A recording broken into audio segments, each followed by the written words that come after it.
Hi friend, আজকে আমার volleyball match আছে বিএসএফ এর সঙ্গে। আমরা ক্যাম্পে যাইতেছি, বিএসএফ ক্যাম্পে ভলিবল খেলার জন্য। আপনারা কন্টিনিউ করেন, তো ভিডিওতে আপনারা সব দেখতে পারবেন।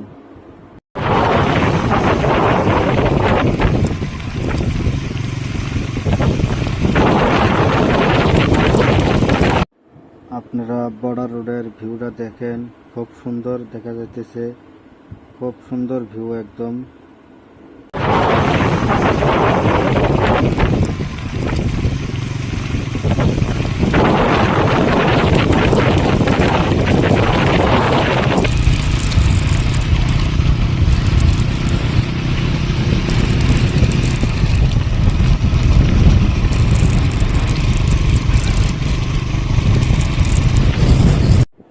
আমি খুবই দুঃখিত বন্ধুরা, আমরা যাওয়ার পরে কইতেছে